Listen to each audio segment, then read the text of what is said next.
जो इंस्ट्रक्शंस खान साहब ने दी थी ज़िमनी इलेक्शन के हवाले से वो फॉलो तो नहीं की पार्टी ने, तो अब क्या ये ऐसा कुछ खदशा है कि सोहेल आफरीदी उनसे मिले तो फिर कोई स्ट्रैटेजी ज़रूर उनके सामने आ सकती है? देखिए, मुझे तो आज तक फ्रैंकली समझ नहीं आई कि अगर ये मुलाकात हो जाए तो इससे फर्क क्या पड़ेगा, सिवाय इसके कि अगर आपने और सख्त रवैया अपनाना है पाकिस्तान तहरीक इंसाफ के लिए, इमरान खान के लिए, आप चाहते हैं कि उनके एक्स पर जो है कोई पैगाम पोस्ट ना हो, उनकी जो इश्तियाल अंगेजी है या उनके जो बयानात हैं वो ना जाएं, तो इस हद तक तो समझ आता है। अदरवाइज इसका मुझे कोई बेनिफिट इस हुकूमत को नहीं नजर आता। मतलब आप ये सोचें, हुकूमत का काम होता है कि चीज़ों को आप नॉर्मलाइज रखें।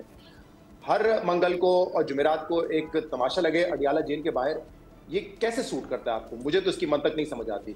और अगर मुलाकात हो जाए, लेट्स सपोज पिछले 1.5-2 साल से हम देख रहे हैं कि इमरान खान का एक्स पे पोस्ट आता है, शायद वो कुछ लोगों को नागवार गुजरता हो, लेकिन उससे अमली तौर पे क्या फर्क पड़ा है?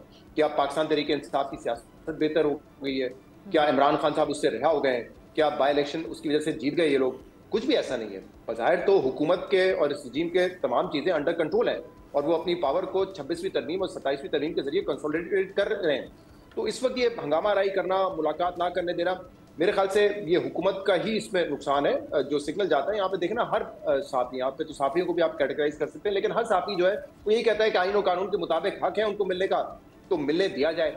हुकूमत के पास कोई जवाब नहीं है। मतलब आप ये सोचे ना कि बड़े से बड़ा मिनिस्टर जब उनसे सवाल होता है, वो कहते हैं या तो लालमी का इजहार करते हैं कि अच्छा ऐसा हो रहा है, होना तो नहीं चाहिए, मिलने देना चाहिए। मतलब किसी के पास अब कोई लॉजिक, कोई रैशनल बचा नहीं है इसका। और मुझे नहीं लगता कि अगर मिलने दिया जाएगा तो उससे कोई बहुत बड़ी आफत आ जाएगी।